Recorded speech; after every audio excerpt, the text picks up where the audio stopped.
All righty. Jumping on live here, trying to get everything set up. Hopefully, everybody is doing well tonight. Let's get it all set up here. Hello, hello. How are you doing? What is up? Katie, how are you doing? Ben, I'm finally doing it after 18 months. You're getting free? Oops, cannot hit that button.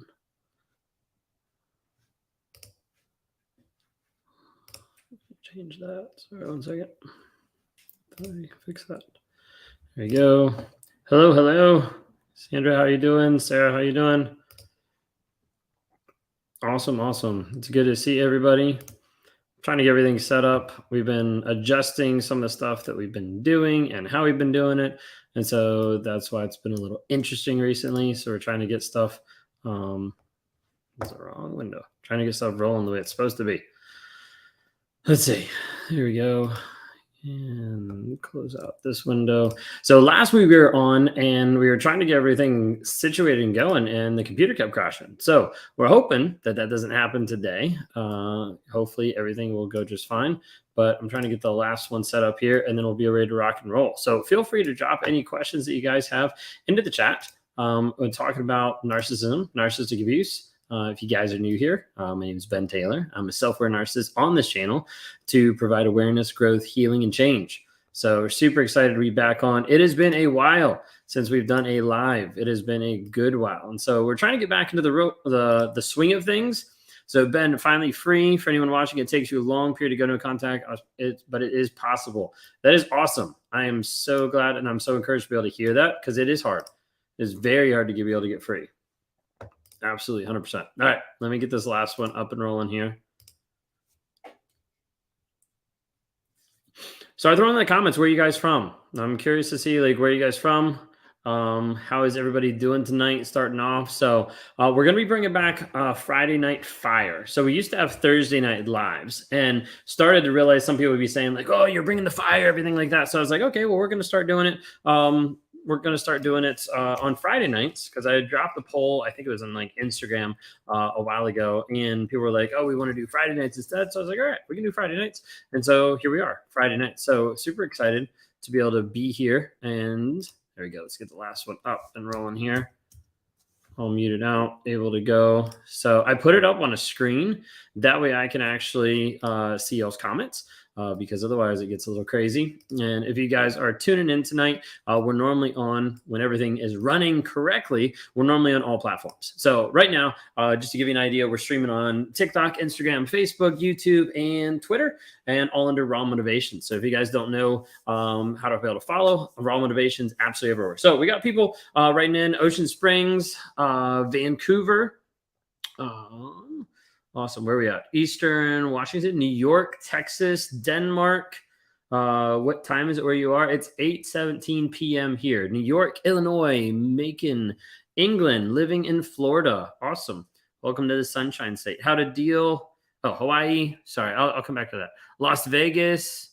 Hello. UK, Denver, California, Arizona, Idaho, Colorado, all over the place. Awesome. Well, it's good to be able to hear from you guys. So start putting in the chat, in the comments here, what is the number one thing that either is a question or is something that you struggle with when we're talking about narcissistic abuse, or when we're talking about continuing to move forward. Okay, so just drop in really quick. Don't spend a lot of time thinking about it. Just what is that number one thing? Let's see if we get some common threads. Sometimes we can get some common threads where we could be oh, this actually makes sense. Let's see. Thank you. You're welcome. Please speak in the tests that narcissists conduct for others to react. I think narcissists is pushing me to do reactive use. Yeah, a lot of times they are. All right. So I'm just glancing through some of these. Yeah, go ahead and keep putting stuff in. I'm watching all of them really quick here to see what we got. So I'm going to start reading them off here once we get a couple in here. Your page is really helping me leave the narcissist and my life behind. I'm glad to hear that. All right. Let's see what we got. So we got rumination. Trauma bond, how do you get over the anxiety of them moving on quickly post breakup? Trauma bond after the separation, fear of him and what would do next, missing the person, moving forward in the very beginning, I'd like to hear more about the trauma bond, missing the person, got that post separation, cognitive dissonance. Let's see. I'm trying to keep up with some of these. Yeah, then we get some questions. So just those like quick ones. Okay. Giving up hope, the cognitive dissonance. All right. So it looks like we're starting to get like a little bit of a theme here. Okay. So we're talking about missing the person. So rumination. And then we're also looking at trauma bond is what I've seen so far. And then there's one of the ones, I guess, cognitive dissonance and trauma bond. I'm going to group those together anyways. Awesome. Yeah, I'm just checking a couple of those, seeing some more of those come in. Thanks. Like that helps just to give me an idea of what can be the most profitable in helping you guys kind of work through this. Okay. So what we're going to talk about first is we're going to talk about cognitive dissonance, and we're going to talk about the trauma bond because they actually go hand in hand.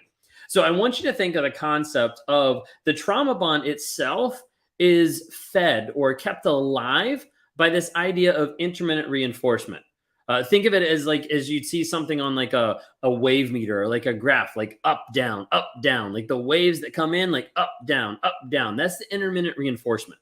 And we see that happen long term with a narcissist that keeps you stuck, that keeps you in the place of like, oh, it's good. Oh, now it's bad. Oh, it's good. Oh, now it's bad. Oh, they're changing. And then they're not changing. And the back and forth. And so the intermittent reinforcement is kind of like the baseline of like, hey, we need this to continue moving forward so we can trap you in this idea of a trauma bond. The thing with intermittent reinforcement that gets really confusing for a period of time is you start to equate the lows with the highs. You don't start to equate the highs with the lows. You do it the exact opposite. Okay. So you get to a place and you're like, wow, life is awful, but oh, life's really great. And then all of a sudden you're like, oh, life isn't that bad.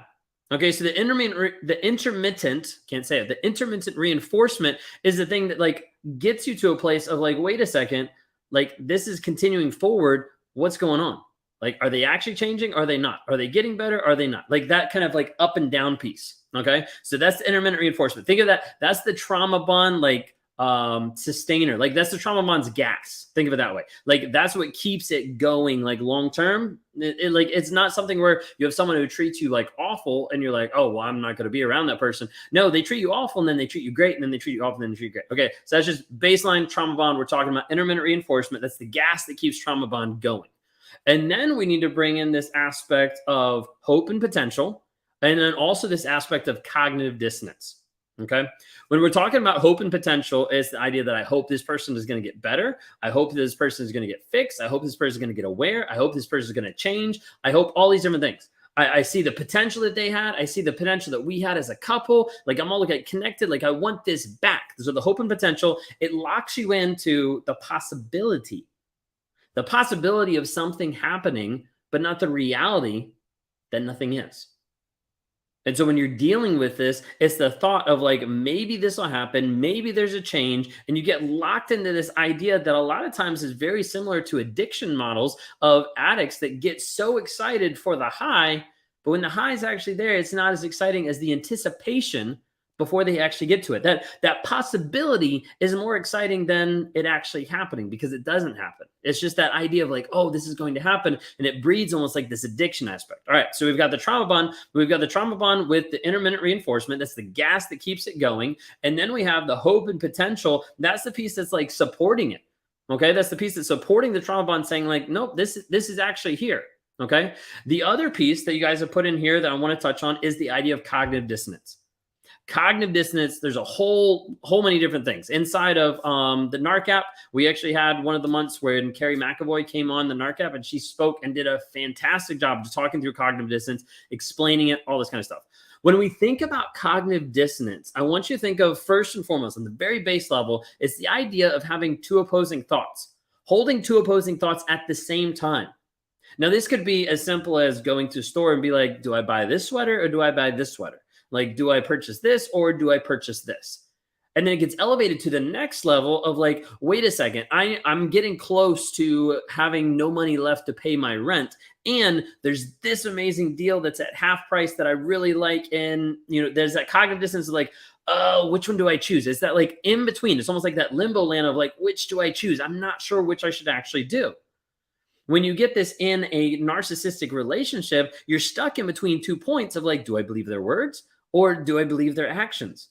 Like, do I believe what I see or do I believe what they're telling me? Like, which do I actually believe? And it starts to confuse you. And you're like, okay, well, I can make this decision, but they might rage out at me. Or I can make this decision and, well, they might give me the silent treatment. And so, like, going back and forth, it's like, which do I actually choose? And so, that limbo land is really difficult for a lot of people in a narcissistic relationship because it produces high anxiety, produces high stress. It gets you to a place where you're like, I don't know what to do and I don't know what's real anymore. That's the idea of cognitive dissonance. Now, what I want to explain is a little bit further. A lot of times I don't hear people talk about this, and I want to just expound on it just a little bit more, and then we can dive into some more topics that you guys want to talk about. Okay. So when we're talking about this cognitive dissonance, I want you to really concentrate for a second and think through the idea of the toxic person, the narcissist, the whoever's in your life, looking at you and saying, I love you, and then they slap you in the face.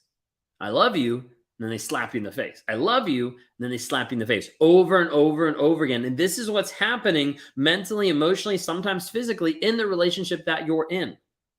What this is doing is over a prolonged period of time, it's telling you three things. Either one, this is what love is. Sometimes you already have that perception and that idea because of your upbringing, because of the perception that you've been given based on the family that you grew up in, that this is what love is. The second one is the idea is this is all you're worth.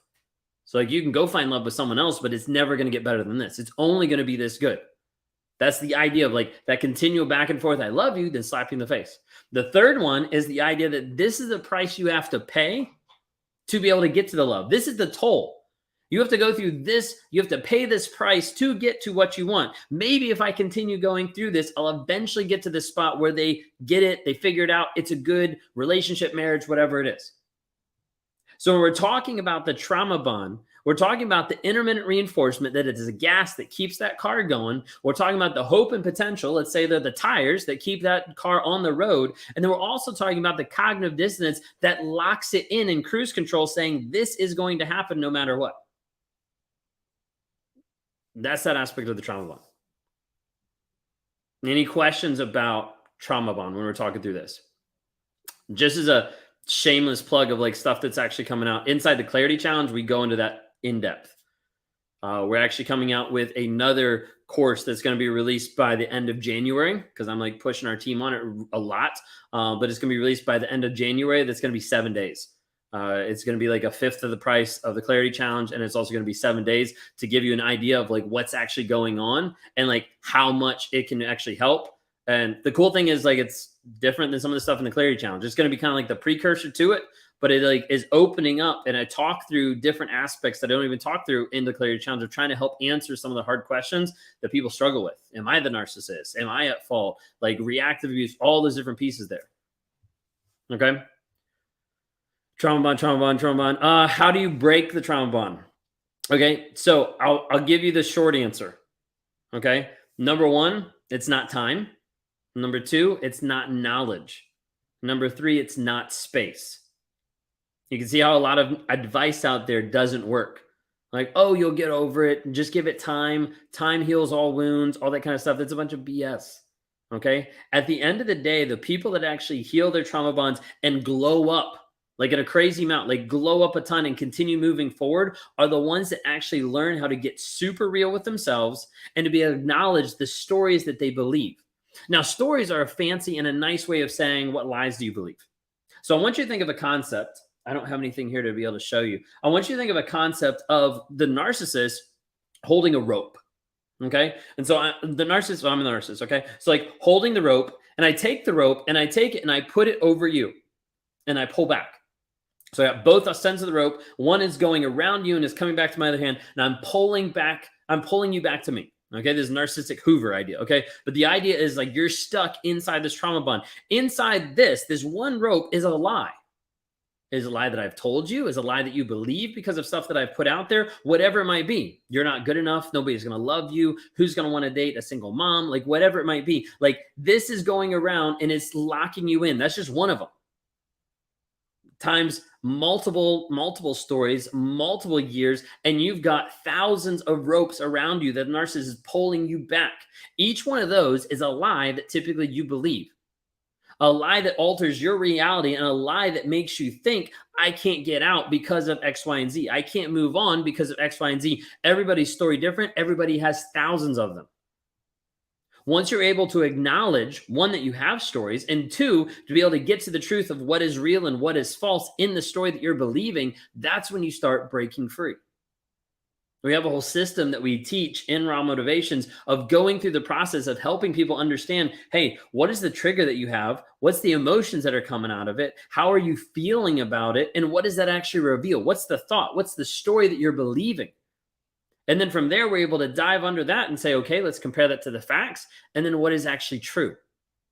You've heard the phrase, the truth will set you free. This is so true.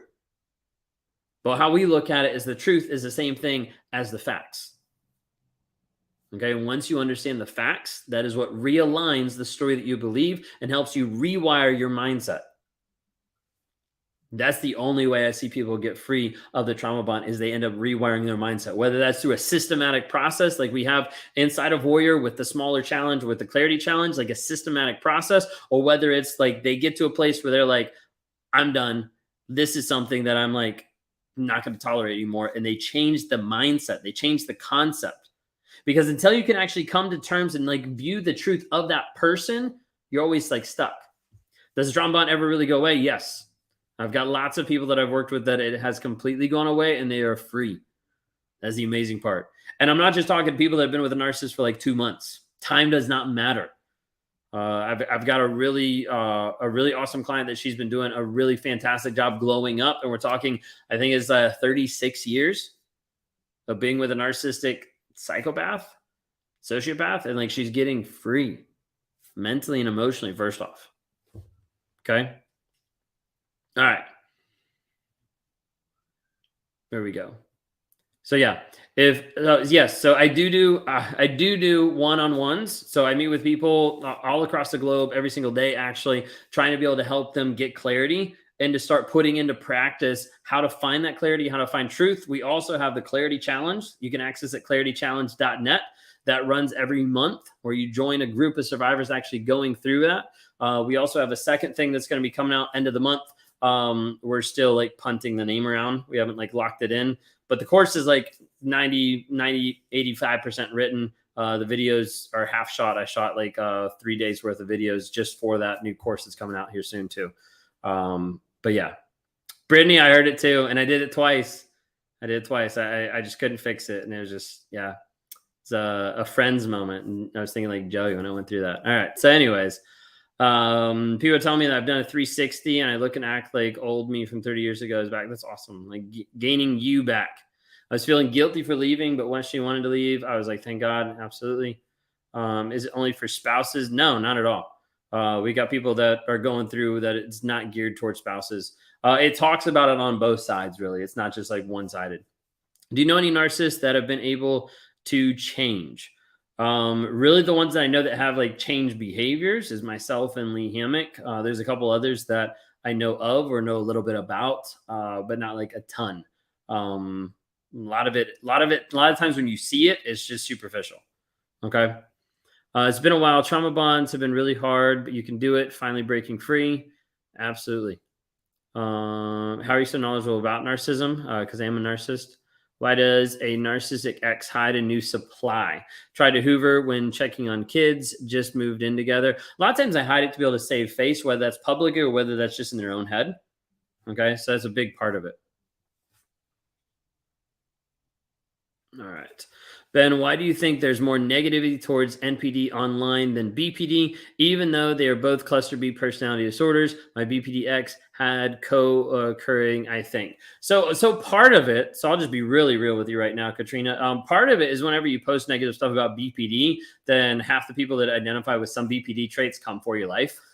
I posted about BPD one time, and I had all these people come out and be like, I'm not that way, like a whole bunch of stuff. But they were like attacking me for not being like attackful and like a bunch of other stuff. But yeah, and so it doesn't really get as much knowledge out there about it.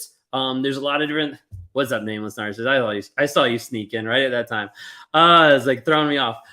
But yes, so a lot of times people don't talk about it as much.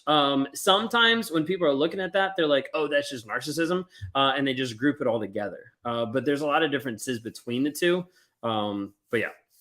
Yes, no, I would still be a narcissist. I still have the mindset and the thought process, and each day it's recalibrating of like how I need to think and move and grow and feel and change to be the person that I need to be versus like, let's say, default programming. Kind of think of it that way. Okay. So like when I talk about being in therapy, working on myself, doing meditation, doing stacking, doing things that are helping me progress forward in who I am and change how I'm thinking and the dynamic and everything that's going on there, I don't really view it as being like, oh, I'm doing this and I'm fixed. You know, that's what my mind wants to believe. That's the lie that I want to tell myself.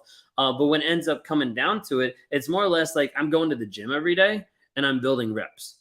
I'm building reps. So like when the trigger comes in, like I'm able to handle stuff a little bit different than what I did in the past. I'm able to change like my perspective and actually see, okay, what if I take a step back? How can I actually see this from a different perspective? Okay. The girl that I was with, that really I started seeing narcissistic traits from, she had BPD.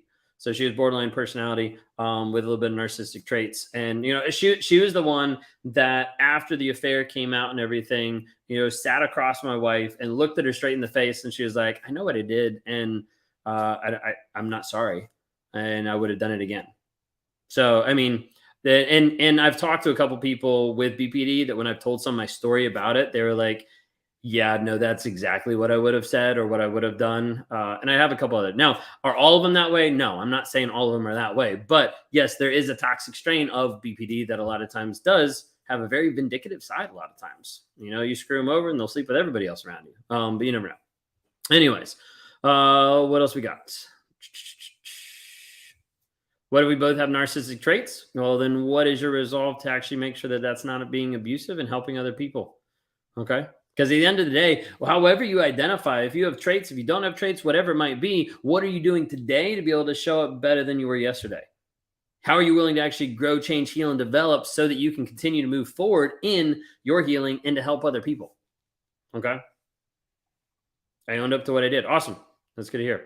How many narcissists actually get help and do the work? From what I've seen, very little. From what I've interacted with, very little. Think of it this way. The people that I normally talk to is about 95% of the time is narcissistic survivors. And I'm trying to help them break through trauma bond, work through different situations, different rumination pieces. I'm trying to like work them through those so they can get free. The other 5% is typically narcissists or people with narcissistic traits, things like that. And typically out of the 5%, there's maybe like a 0.5% that ever come back. Or that ever want to continue the work. Sometimes I like sense stuff and I'm like, hey, I'm going to go ahead and like push them towards a specific like coach or therapist or like group or something like that. Because like for me, I'm like, I'm not going to get anywhere with them. Like sometimes you can sense that really quick. Sometimes I'll talk to a narcissist and they're just coming on just to be able to justify something or just be able to check the box of like, well, I talked to them, you know, you have like one that comes on and they're like going through stuff and they're like, well, do you think I'm a narcissist? Do you think I'm a narcissist? I'm like, let's back it up. Like, I'm not here to give you a diagnosis, but sometimes they're like anxious for me to be like, no, I don't think you're a narcissist. So they can go back and they can tell someone else, see, he said I'm not a narcissist. No, you can call them out pretty quick. It's kind of crazy. What is the reason why we can only find out that someone is a narcissist after the breakup? Because if I only knew I haven't accepted him in my life and our relationship lasted almost 10 years and he left like nothing happened and we have 2 kids. So a lot of times, so think of it this way, from the overt side, sometimes you can see it ahead of time. From the covert side, it's a lot harder to see. You still can see it, but typically it is a lack of awareness. And that's not a slight on anybody. It's just like, you don't know what you don't know. And at the point where you get to the place of like, hey, I don't have a clue of like what's actually going on. I don't have a clue of who this person is. And you look back at the past and you're like, wow, I was so stupid for not seeing this. Well, you didn't know. You were educated in the aspect of narcissism. That's why a lot of times people are in a narcissistic relationship for a long period of time before they start to see it, because the devaluation is slow. Like you're not just gonna make a quick switch and be like, all right, well now I'm an asshole. Like, no, it like takes some time to be able to do it and have someone be manipulated into actually staying in the relationship at the same time. Okay. When their mask is slipping because they're at risk of exposure, how extreme can their rage can get? Their rage can get extremely extreme. Like, um, I've had clients where the narcissist has thrown things, that has punched the wall, and then I've had clients that have been drowned by their narcissist or a psychopath at that point. I've had clients that they've had their head put through a wall. So I would say anytime you're dealing with a narcissist, with a toxic person on any level, and there's rage, like be really careful. Okay, be really really careful.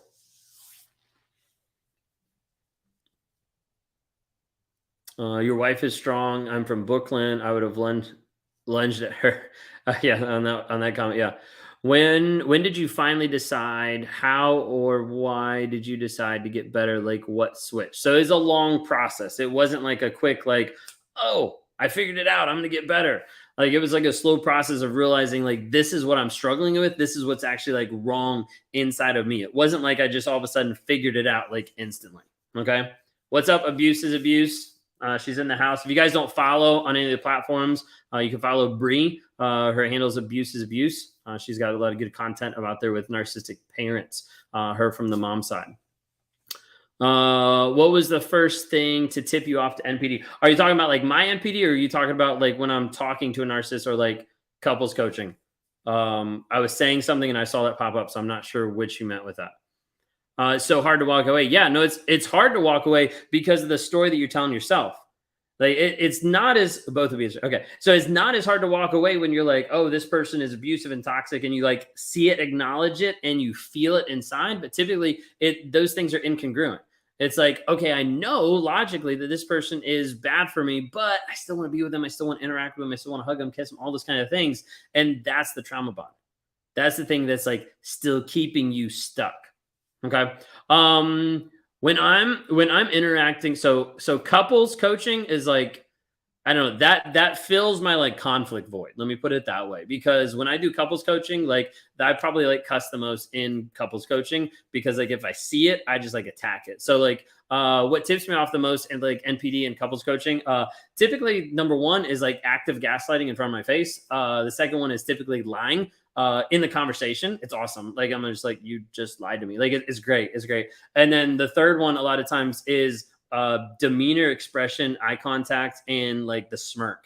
Like the smirk I catch like a lot of times. Like you see the other person, they're like, and it's like, wait a second, like something's actually going on. There's a lot of different pieces, and some of it's also a vibe and picking up on energy. But yeah, no, there's a lot of things that happen with that.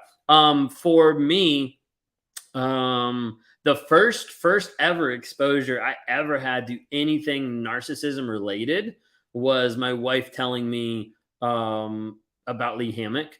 And I think even at that point, she wasn't telling me that he was a narcissist. She was just saying like, this is something you relate to, kind of a thing. It wasn't even like, oh, you're a narcissist at that point. And later down the road, it was a little while later. Cause I mean, when I first saw Lee's video, like back then I was like, who is this guy? Like, whatever, he's full of BS. But like down the road, I got to the place where I had a question one time. It's like that slight like moment of clarity in one sense. And you see this a lot of times with narcissists, like really brief, really quick. But I had like a slight moment of clarity, and I was like, I don't know what's wrong with me. I was like, I connect differently. I don't really care about other people. Like I don't connect with them emotionally. Like there's a huge disconnect. There's a bunch of stuff there that I was like talking about. And I looked at my wife and I was like, I don't know what's wrong. I was like, maybe I'm a sociopath. And so we looked up sociopath. We were like, Googling stuff and all that kind of stuff. And we're like going through it. And then she's like, no, I think you might be a narcissist. So I looked it up. I was like, all right, let me go see, am I a narcissist? Pulled it up, read through the 9 stuff. And I was like, nah, that's not me at all. And I like completely like gaslight her. I was like, you don't know what you're talking about. And then I made sure to go to all the people around her, friends and people that we worked with and people that I was cheating with. Like I went to all those people and I was like, you don't think I'm this way, right? Like I can't be this. I mean, I might have some traits, but like I can't be like this. Like Kayla's saying this about me, like all this kind of stuff to be able to stack the deck to make sure that it like wasn't me, right? Like it can't be me. And so like with that, there was a piece of like I had to turn it back on everybody else.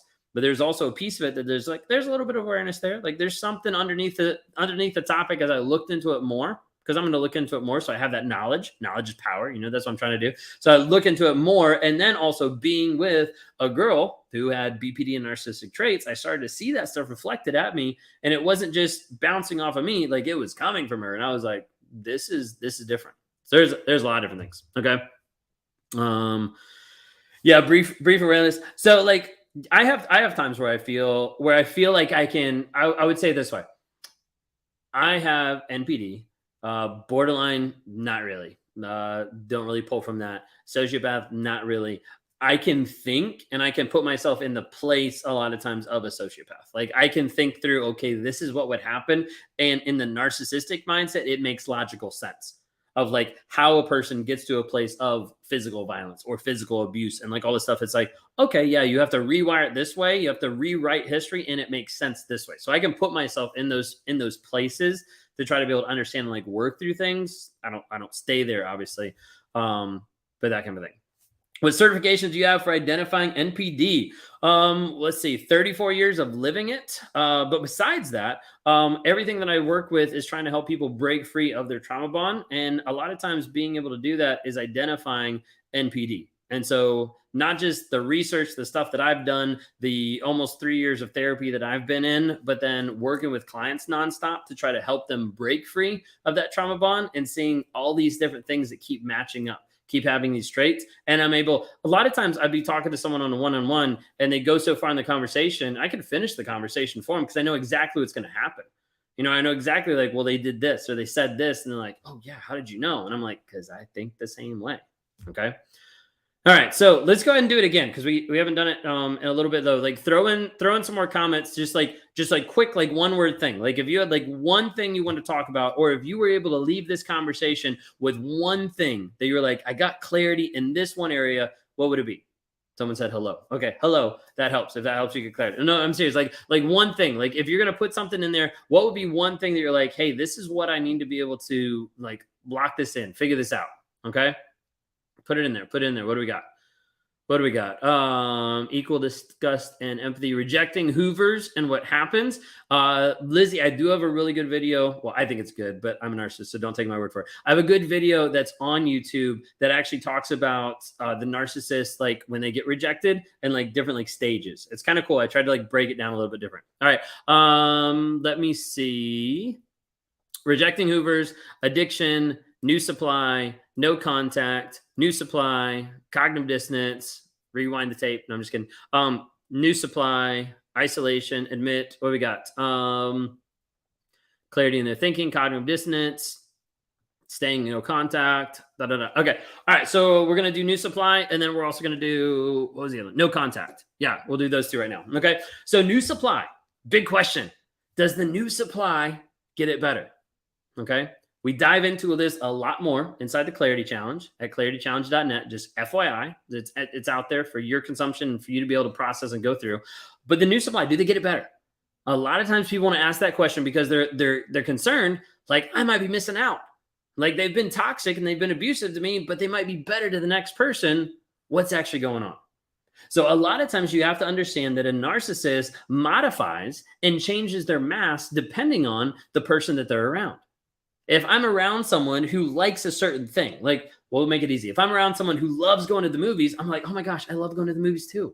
Like, isn't the best thing ever? Did you see this movie? I have no clue what I'm talking about, but I'm like bringing it up, like, we're going to connect. And then I go to the next person and the next person's like, I hate the movies. And I'm like, oh my gosh, I know too. The last person we went to the movies nonstop. It was the worst thing ever. So you have to understand a narcissist will change and modify their mask depending on the person that they're around. This a lot of times also has the aspect of dealing with hobbies and things like that, of like a lot of times a narcissist doesn't have this hobby that's fulfilling. It's like, no, I'm going to go with this hobby because it fulfills me because I'm infiltrating myself into your life, maybe controlling, a lot of different things like that. Okay.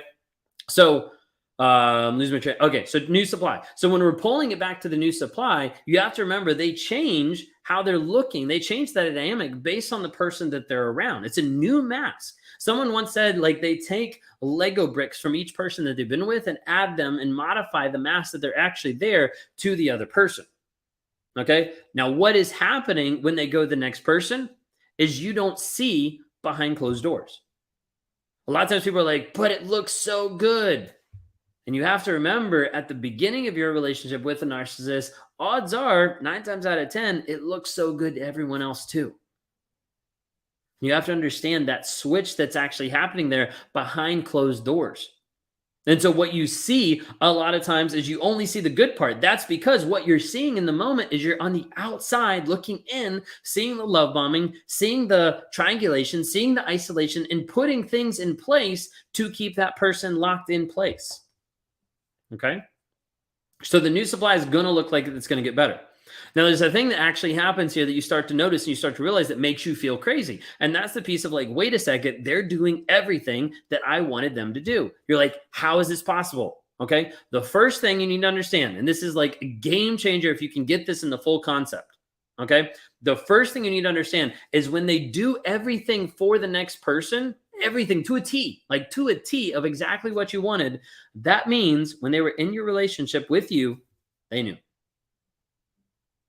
They knew exactly what they needed to pull from you to keep you stuck in that relationship. That shows you a lot. The second thing you have to understand is when they're doing that to the next person, a lot of times it is the way to be able to trigger you, to be able to have you reach out to them, reverse hoover yourself back in, be able to confuse you in that aspect. The other aspect is they're actually using it a lot of times in another way of abuse. Okay. And the reason why I say this is because you don't understand what is happening on the other side.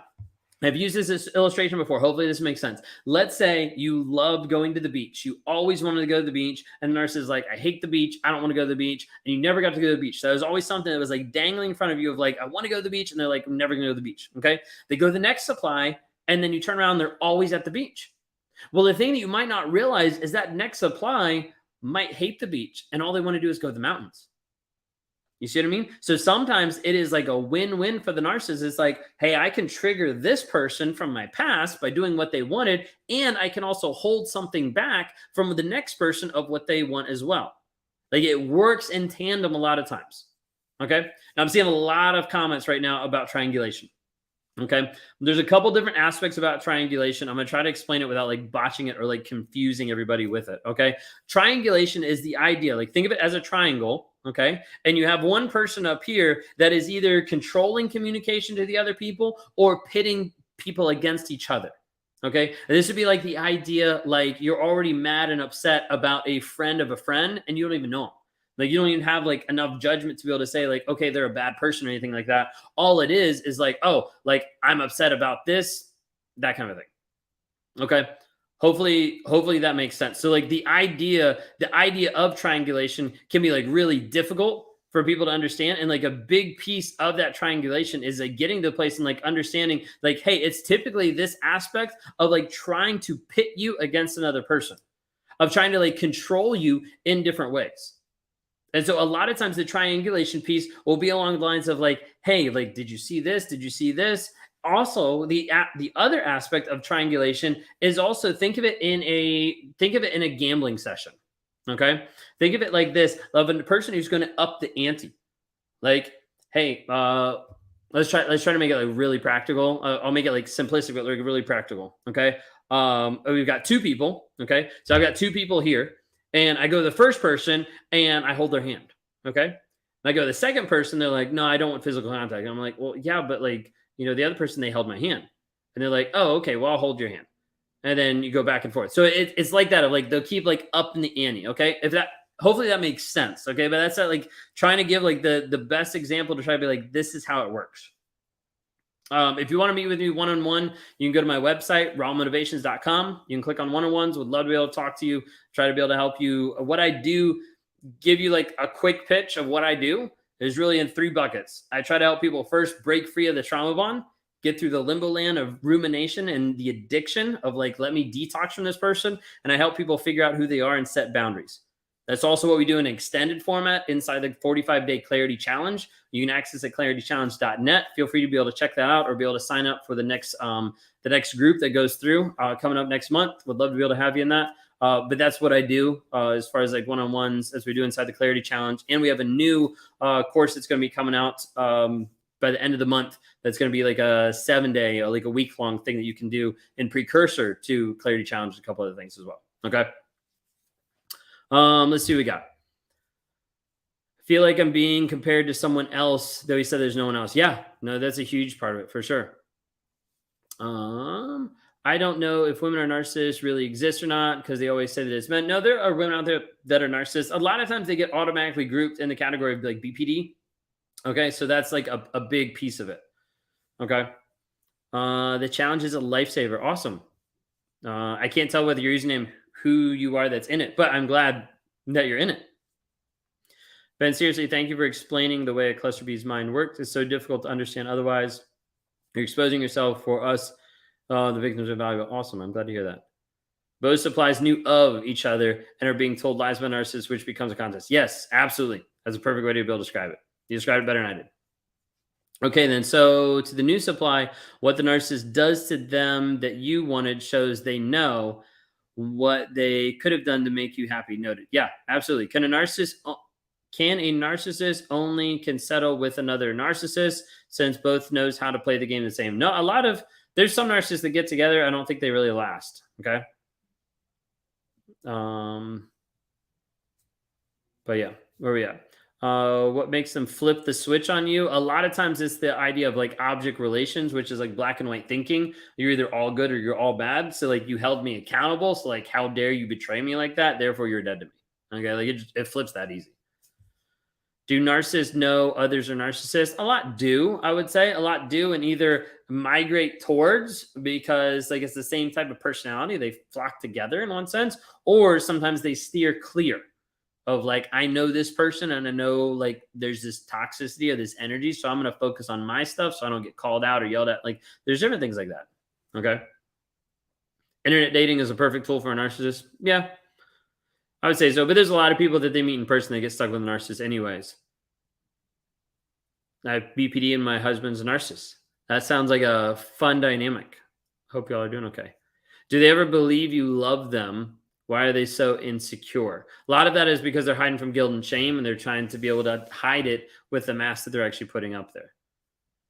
I wanted answers so bad. All right, this is a good one. I wanted answers so bad. Why is there no closure? Why no answers? Why is there no closure? Okay. Now I'll tell you this loud and clear. This because you don't get closure from a narcissist. You don't. It doesn't happen. Anytime a narcissist is going to tell you, hey, I'm going to give you closure. Hey, let's talk for closure. It is just another ploy to be able to get you in their life a little bit longer, manipulate, control, and bring you back in and hoover you into the toxic relationship. You don't get closure from a narcissist. That's why a lot of people talk to me one-on-one. That's why a lot of people watch the videos because they start to get pieces of closure of like, oh, I understand this now. Oh, I connect with this. You're not going to get closure from a narcissist because typically, not always, not everybody, but typically when you are looking for closure, you are looking for the other person to acknowledge the shit that they did to you. The thing is, typically you're waiting for that and you're wanting that when you already know the truth. You do. Sometimes it's hidden, sometimes it's underneath like multiple layers. Sometimes there's multiple lies and multiple stories that you're telling yourself that's trapping you in this trauma bond. But you don't get closure from a narcissist. You get closure from you. That's the only place true closure and true healing come from is you. Doesn't come from anybody else. It's the same reason why you can't fix a narcissist, same reason why I can't fix you, same reason why I'm here to lead and expand your frame and try to help you going through and wake you up in different aspects, tell you the truth, maybe to shock you at times of like, oh, this is what's going on, because like all I can do is give you the tools to help you move forward in your healing, growth, change, and development, but that's on you. That closure piece is you coming to terms, radical acceptance, true honesty, vulnerability, is you coming to terms with the shit that happened. And you being like, hey, I understand that this happened. And I understand regardless of how crazy they made me feel or they made me think that I was, I actually know the truth. I want you to think of this concept. Sometimes people struggle with it, that they want closure from another person to justify the things they already know and make them feel better about the truth that they just don't believe. Now, a lot of times you know the truth, but it is hidden. It is hidden under the stories you tell yourself. And oftentimes it is hidden under the lies you believe. My purpose of being here to communicate this stuff, to run Raw Motivation, to produce videos every single day is to help wake you up to that fact. You see, you've been put through a lot. You've been destroyed. You've been beaten down. You've been broken in so many ways. And you've been taught and trained over a period of time that you do not have the ability to make your own decisions, to go your own places, to buy the things that you want, to live the life that you want to live, or the dreams that you used to have, because that person has beaten down your confidence, your character, has taken away so many pieces of your self worth and self esteem. And you're left thinking that it can't happen, that you can't grow, that you can't change, that you can't heal. And I want to tell you that's a complete lie and utter bullshit from the narcissist. The change that you seek is the change that you exemplify, and you can all change and grow.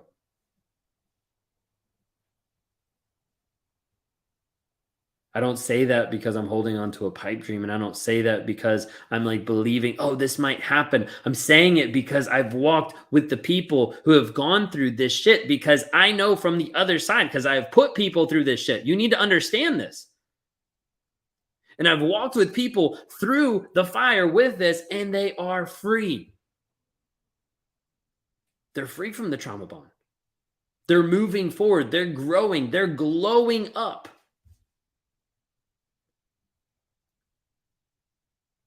Shannon says, I don't want to believe the truth. That's the problem. That's the problem. You see, when we talk about truth, there's two people that it affects a lot.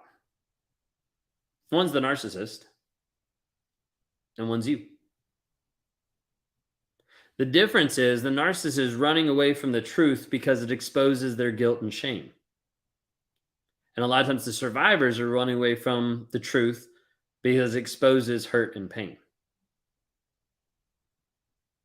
You won't heal if you run away from it. You won't. Radical acceptance sucks. Absolutely. But once you accept it, you're able to move through it, not away from it. I want you to think of this. When we're talking about radical acceptance, we're talking about how it sucks. We're talking about, I don't want to believe it. Think of this. You break your leg. And when you break your leg, you're laying on the ground, you're in pain, you're looking at it. You have two options. One of the options is you go to the hospital, you get your leg in a cast, and you heal and you start to work through it. The other option is like, I don't want to believe it is actually there. Let me continue to walk on it, and eventually it'll just work out. And then this is the part that like a lot of people don't like to hear. And then you wonder 2 years later of why you're walking around with a limp, and you're like, oh my gosh, this ruined me. You have the power to change you more than what you realize. And that first step is your honesty of what you have been through. Is that easy? Not at all. Is that fun? Not at all. Is that the only way to go through healing and actually come out healed and growing and changing your healing journey into a growth mindset? 100%. You have to accept the truth or you will never heal. How can you tell real effort versus breadcrumbing with a narcissist? Honesty, vulnerability, consistent change.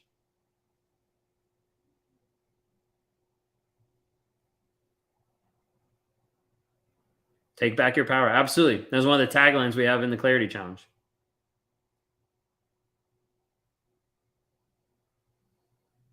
Why would a person, this is a really good question, Natalie. Why would a person who has strong boundaries, see through lies, constantly attract toxic people? I'm not talking about romantic relationship. It feels like friendships and it feels like classmates. In that exact instance, I would say either one, they have an energy door open. And so they're attracting that because of what they're putting out there. And two, I would say if they have strong boundaries, they might not be that strong if they're still involving themselves in those circles that are bringing those friendships in. And three, a lot of times a narcissist, let me just put it this way, sidestep, okay? Narcissist magnet, okay? You don't know who you are and you don't know boundaries. If you don't know the direction you're going, don't be surprised if you have a toxic person pull you off track. That's why, like, I want to make sure people understand inside the week challenge, inside the clarity challenge, inside, even the Thriver mastermind that we're building, like all these different pieces. I want people to know this is all in your power to change. This is all in your power to grow and continue to glow up. This is all on you of saying, okay, now I'm going to set boundaries and I'm going to set the direction. When you set a direction, you start to build healthy boundaries beside it, because you either have people that are coming into your life going the same way, or you start to realize, hey, these people don't actually need to be in my life. How do I set healthy boundaries? Understand first off that boundaries are for you. They're not for the toxic person. They're not for the healthy person. They are for you. They apply to all relationships because they're applying to you. A healthy boundary is the level of shit you're going to take from someone else before you're like, okay, I'm done. I'm out. Okay. So how do you set healthy boundaries? The first aspect is getting below the lies that you believe, breaking any trauma bond, getting to the truth, and then getting to the place of who are you and what direction do you need to go? What's your vision? What's your values? How are you moving forward? Now, it sounds like a lot, right? Because that's why we break it down in 45 days in the Clarity Challenge to help people move forward. But here's the thing. Setting a healthy boundary is easy if you know where you're going.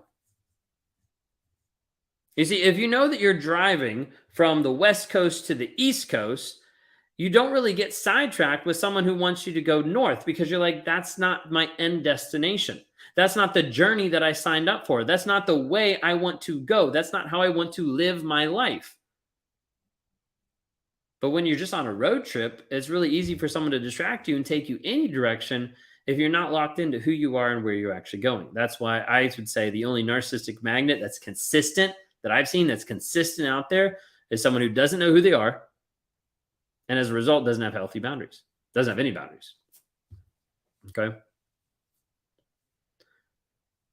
Someone keeps saying about materialistic. A lot of narcissists are very materialistic. All it is just propping up their image. It's just another way to be able to prop up the image. Okay. Yes. Now, if you want to meet with me, you can actually go to rawmotivations.com. You can click the link in my bios. I do one-on-ones with people pretty much every single day. Typically like 3 to 6 people that I see every single day, or some people that have like designated spots because I work on coaching people as well. So would love to be able to help just provide clarity. You can go in there, rawmotivations.com, click on the one-on-ones, give you a little bit of idea. There's some testimonials in there, just people that worked with me. So like, it's not just me of what's going on. Well, narcissists use a child for supply. Absolutely. Easy supply there. Whenever I set a boundary, he disappears, says he'll go into therapy, and then he doesn't ever go. Okay, so that means you need to hold the boundary and get out of that relationship.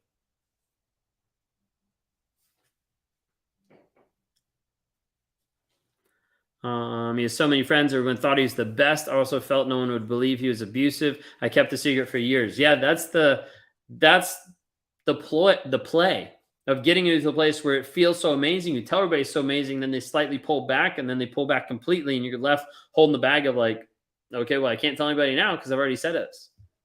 I've already said it's great, After 30 years, his new supply is his older sister, whom he never had any interest in. I had a strong relationship with them. Now none of them want to speak to me. Okay. Ugh. Yeah, I'm sorry. Narcissism therapy, what does that look like? You normally don't see it very often. I'm not going to lie.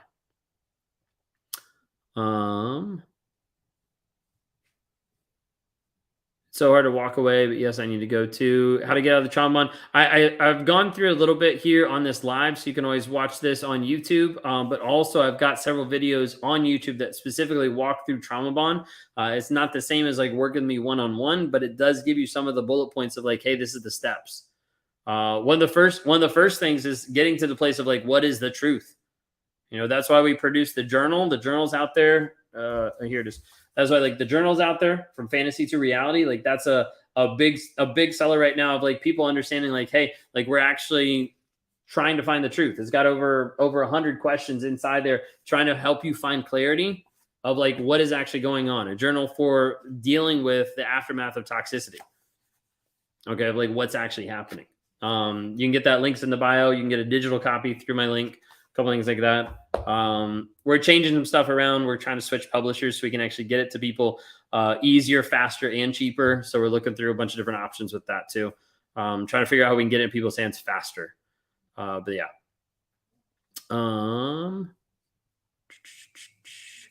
What's the first sign of being with a narcissist so I don't do it again? It's a tough one. That's a lot. I would say one, learn your red flags and know. I've got a couple YouTube videos of like, do you know your red flags? And there's like 30 red flags, different things like that. Some of it is like the speed of the relationship. Some of it is pushing boundaries. Some of it is not having any type of accountability, responsibility. Like it's all about them. I mean, there's lots of different like nuances in one sense. There's not always like, oh my gosh, that's it. But it's like, okay, nope, they're checking the box on like 5 different things. Yeah, they're probably a narcissist. I need to like back off or get out of that relationship. Or if possible, can you collab with a woman narcissist so I can see it from that viewpoint? You just have to introduce me to a woman narcissist because I haven't seen one. Me and Lee Hammock, we do collab. We've done 3 meet and greets together. We've also done a workshop and a couple other things as well. Is their brain damage the same as a sociopath and a psychopath? I would say no. Future faking, do they really want it in the early days or is it just a hook? Okay, so there's 2 answers to this. So the first one that's like slightly off of your question is like when you're in the relationship and they're future faking, that whole aspect is just along the lines of like, I just want to avoid accountability in this moment. When they're future faking in the early stages, like we're talking like in the love bombing and the like first getting to know, that's the idea of like maybe if I throw this out there, I'll be better, I'll look better, like we'll be able to connect, we'll be able to like make this happen. There's a lot of different pieces that kind of like intertwine there in one sense. So this live will be saved on YouTube, so you can grab that on YouTube under Raw Motivations. Feel free to be able to check that out. If you want to be able to talk one-on-one, would love to be able to talk and be able to interact with you. I'll go ahead and like drop the links in really quick so you can at least see it. But if you go to rawmotivations.com, that's actually where I schedule all my one-on-ones. And the cool thing is like we connect and we work with people all over the globe. Like it's not just in the US, it's not just in one particular spot. So like I sometimes have people that I would meet with at like 5 a.m., in the morning so I could talk to someone who's going to bed in Australia or New Zealand or whatever. So like feel free, when you go onto my website, it actually changes it automatically. So you can get to the place of just scheduling based on what's available for you. Okay. But yeah, rawmotivations.com, you can click on one-on-ones. Let's see. Sorry, we've got comments all over the place. Why do people that have been involved with a narcissist question if they're one? Typically, the narcissist is trying to leverage that a lot of times to make them doubt themselves, come into a place of power, and also, what's the other wording I wanted to say? And also because of reactive abuse, like how they put that crazy feeling. I do have a video on YouTube that was coming out about that actually. Are all narcissists sex addicts? No, I wouldn't say. All narcissists are cheaters. I put funny inside thing. Okay, whatever I want to call it. Okay, so I put up a post. So we're trying to do like little quotes and stuff like that. Typically, those quotes are coming from my YouTube videos or just stuff I think about. But we're typically putting up different quotes. So I put up a quote the other day that said, "All narcissists are cheaters." Period. And it wasn't too long after that I got a DM. Off of that story, I think someone put up on a story. I got a DM off of that, and all the person said was like, "This narcissist is not," or something like that. It was like, "I'm not a cheater." Like that was like what it was. And in that moment, I like chuckled because I was like, "Wherever you land with this, I don't really care. I'm just trying to give an illustration." In that moment, I chuckled. I was like, I felt like Elon Musk like putting something out there just to sniff out the bots. I was like, "Oh, let me put this out there," and all the people that like type back, "I don't cheat." I'm like, "Oh, you might be a narcissist." I'm not saying you are, but you might be a narcissist. So, but yeah, so it was really funny when I saw that. I was like, you had to go out of your way to be able to tell me that you weren't a cheater versus just living your life like you're not a cheater. I don't know. It's really interesting. Well, narcissists love bomb for 10 years, then discard. Isn't that exhausting? Not if you're giving them supply and not if you're not causing them, accountability and responsibility. Like not if you're causing them like a rub. Okay. My ex still has some of her belongings at mine. I've messaged her about collecting and get ignored. Is that a control thing? No, that's a leverage thing. So they can come back in your life whenever. So box it up, ship it, give it to a friend, whatever you need to do, get it out of your house. Okay. What video do you suggest I watch with my husband? None. I don't really recommend people sharing it with narcissists because a lot of times what happens is they'll learn and adapt to the terminology and they'll start to flip it back on you. So you have to be extremely careful about bringing up stuff about narcissism and especially giving them the tools of like, "Oh, look, this is all about narcissism." And they're like, "Oh, yeah, actually, yeah, I don't feel emotionally safe with you anymore. I think you're the abusive one." So just be really careful about that. Okay. I would say, so side note, if you're in the part where you're like, I want to approach them, want to talk about this. Okay. Approach behaviors, don't approach traits, and don't approach the label. Okay. So like deal with like, hey, like we seem to be struggling with like honesty. Like, can we work through this? Can you actually stop being a liar? Can you stop being a cheater? Like whatever it might be. Like, can we work on this? If there's any semblance of like, okay, we can work on this. Let's put a plan. I'll work on being different. Here's how I'm gonna like be responsible, be accountable, all that kind of stuff. Like that kind of a thing. Then you can start progressing a little bit. But like sniff out the waters first there. Okay. Church, what's up? Good to see you. I saw you sneak in there. Hope you're doing well. Haven't heard from you. Hope you're doing well. Okay. When do they decide to discard you? When you no longer serve them. So narcissist oftentimes views you as an appliance. So it views you as a toaster. When you stop doing your job, the narcissist is like, why would I want you in my life? Okay. Do people with NPD split like BPD? Sometimes, not all the times. Well, I focus on the behavior versus terminology.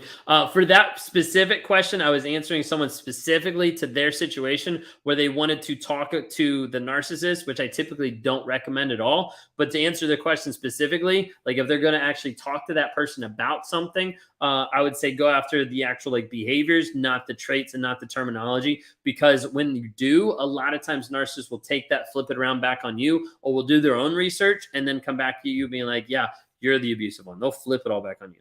Okay.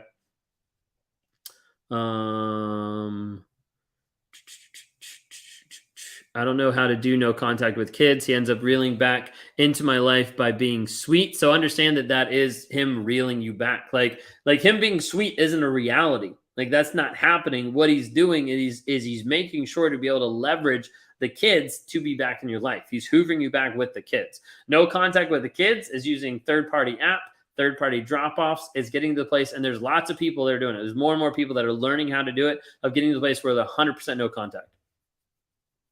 One of these days, after we finish producing the week-long challenge, and after we get the 45-day clarity challenge like up and rolling with all the kinks, because we have to transition platforms and stuff like that, we're going to eventually, I have it on my to-do list down the road, we're going to eventually work on doing like a whole how-to manual. Okay.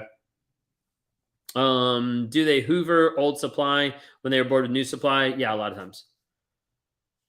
What got you decide to do help? That's kind of a long story. Go to my YouTube and check out Self-Aware Narcissist, or I recently dropped a video talking about like my journey in narcissist and stuff like that. Okay. The app drives them crazy. Yeah, third-party app drives narcissists crazy, but it's absolutely essential. One thing I need you to understand, and I've been coaching a lot of people recently with this, and they've had a lot of success in dealing with a narcissistic partner and dealing with kids. Especially, this works really well if you already have an agreement, if you've already signed different stuff. Like if it's already like, this is the custody agreement, this is what it is, all this kind of stuff. Like when this happens, so you've got the agreement, you've got it signed, like it's all cut in stone. There's nothing else like tied. Okay. Then when they start bringing up other stuff or kind of like veering away from the agreement, all you're going to be doing is copy paste. I've been telling people about this, and we've seen some really good responses from it. Really good from them getting clarity, not from the narcissist. Narcissist, like, falls apart, but it's fine. It's whatever. But like copy paste of like, oh, I want to do an extra night. Oh, here's the agreement. Oh, but like, hey, can I pick them up? Oh, here's the agreement. Oh, but hey, I want to bring them back early. Oh, here's the agreement.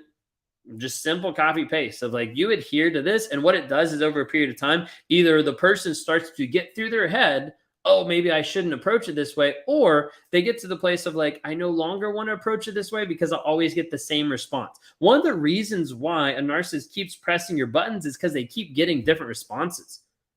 Like imagine every time like you keep pressing this button, something new happens. Why not keep pressing it?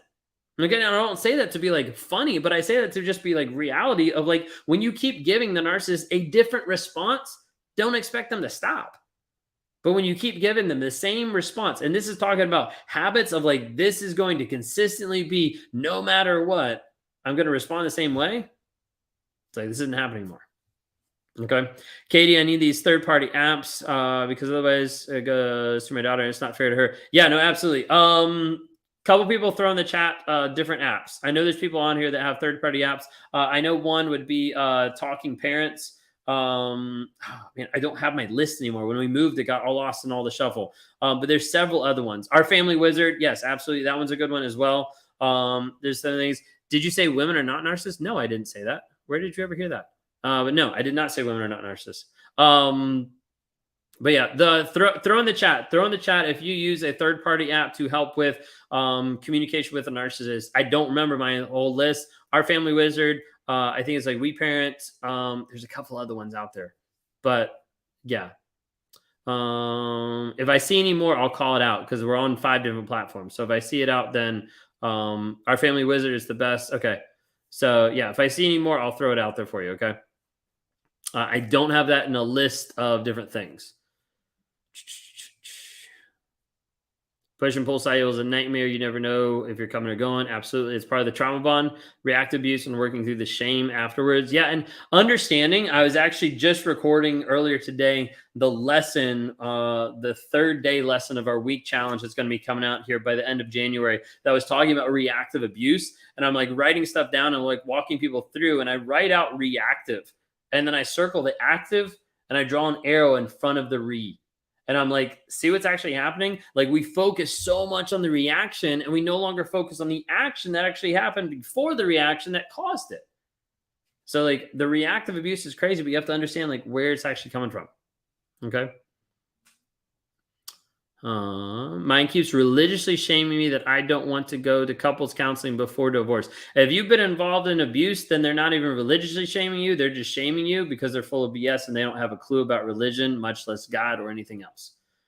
I've said it multiple times, but I'll say it again. And I strongly believe it, that there's no such thing as a Christian abuser. There's just an abuser, because you can't have someone who has impacted or met a spiritual being that has met or been impacted with God of the universe and not had any changed behavior. They're just full of BS.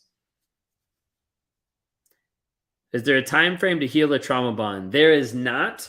There is a time frame of putting in the work and it being real, raw, and honest, and you running towards the pain and working through it. And that time frame, I can't put a limit on, but what I have seen is the people that show up and put forth the effort and get really real and like apply the things that they're learning, I do see the change happen faster. But you have to be able to run towards the pain, not away from it. When you run away from it, it takes you forever. Narcissists aren't religious. They're frauds. Absolutely. 100%. 100%. Is any part truth to the narcissist? A lot of times there's not much there. Very shallow, very insecure in a lot of different ways. Yeah, no, absolutely. What is an example of running towards the pain? Getting real with the truth, radical acceptance, understanding the abuse, and accepting it. That doesn't mean it's justified. That doesn't mean you're okay with it, but saying, hey, this actually happened. Now, what do I need to do to heal and grow and change from it? That's what I do inside of one-on-ones, of helping people get to the truth of the situation. That's what we do inside of the week challenge. Still working on the name. I don't know what it is, but it's coming out in like 2 weeks. So we have to figure out pretty quick. And then also what we work on in the 45-day clarity challenge. If you guys if you haven't seen the clarity challenge, I know we had a couple people earlier in the chat that were saying some stuff about it because it's been monumentally influential for them to actually understand this is what's actually going on. Clarity challenge is 45 days. 45 minutes for 45 days to actually walk you through a process, a systematic process that we found has worked for a lot of people to heal, to grow, and to change. If you want to look at that, go to claritychallenge.net.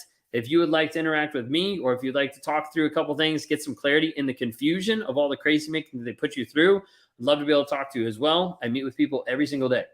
And so you can go to my website, rawmotivations.com. You can click on the one-on-ones. If you're concerned about working with me, there's lots of other people I can recommend to work with to try to help in their healing, growth, and change. You can scroll down the bottom of that page and you can look at different people's testimonials of people that have written in and been like, this has helped me.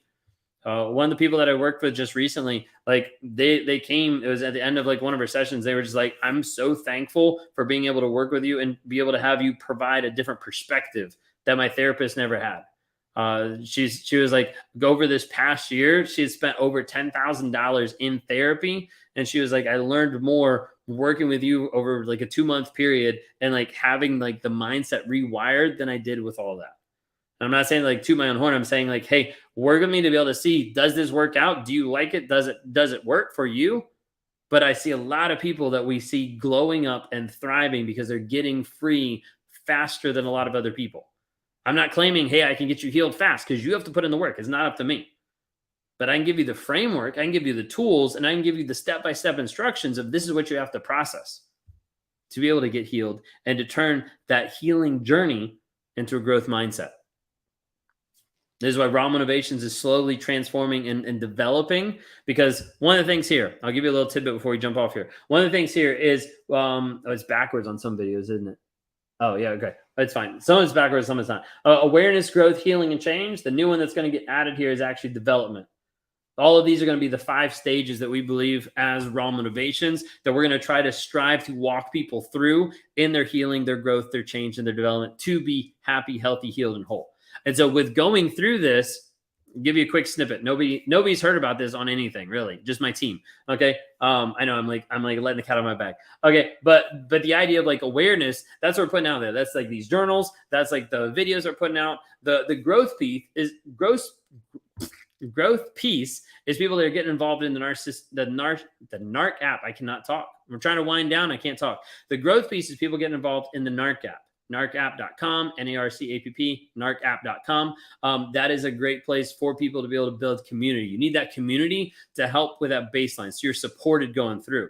The healing part is actually this new course that's coming out end of the month. We're tossing around some names. I can't remember the name off the top of my head, but it's a healing journey. It's like getting free from toxicity, like stuff like that. But that's the growth piece. The change piece is actually going back to the 45-day clarity challenge. That is like the next level of like, this is going to accelerate your growth.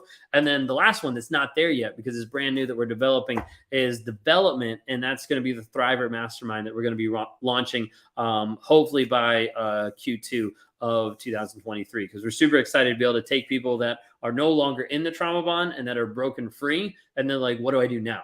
So like, let's work on like maximizing who you are, your direction, your vision, your values. Let's work on how you actually set up goals. Let's work how you influence and how you execute on those. All those things are coming down the pipe as we continue to work with Raw Motivations to help guide people through 5 stages: that awareness, growth, healing, change, and development, so they can be free. That's the huge part. Okay. There's a bunch of stuff that nobody even knows about yet. So keep it under your hats. Don't tell anybody. Okay. All right.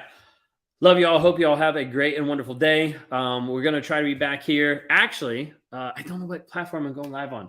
I will be on tomorrow, Saturday at 3 p.m. Eastern time, but I don't know what platform. Sorry. It's probably going to be Instagram because I'm going to be going live with Kat. She runs Stand Coaching. So be able to check that out. Okay. Escaping toxicity, something. Yeah. Escaping toxicity, a self-healing journey, something like that. I don't know. We're still working on the name, but that's the name of the week challenge. It's going to be coming out here. Okay. Awesome. Thank you all so much. Appreciate it. We will be back tomorrow at 2 p.m. Eastern time. I'll be live, I think, on Instagram. I'm not positive, with Kat. So feel free to be able to check us out there. Going to be back next Friday. Come with questions. And would love to have you just check out some of the resources that we provided. You can go to rawmotivations.com. You can click on books, the resources. You can see the From Fantasy to Reality new journal that's going to be coming out end of the month, as long as we lock in this new publisher that we're trying to be able to do, because I'm trying to be able to figure out how we can get it to you cheaper. I'm like, you guys need this stuff easier. And like going through Amazon, I love it. It was easy for us to publish, but it's not how I want to run business. And it's not how I want to be able to provide for you guys. So we're trying to come up with some other ways to actually make it cheaper and get to you guys faster and easier. So we're working on that. But a new journal that's coming out, the name's still getting tossed around on that one too. So I can't really give you that anyways, but that was a gratitude journal. A couple of things with it. But like from regret to gratitude, from resentment to gratitude, we've been talking through a bunch of different names, but we're going to kind of roll off the same thing and kind of go from there. Anyways, we'll be back tomorrow, 2 p.m. Eastern time, I think on Instagram. If not, just go through all the social medias, find me somewhere. But we'll be back on Friday, probably around like 8:15 next Friday. So look forward to seeing you guys then. Until then, y'all have a blessed and wonderful weekend, and we will see you all then. Take care.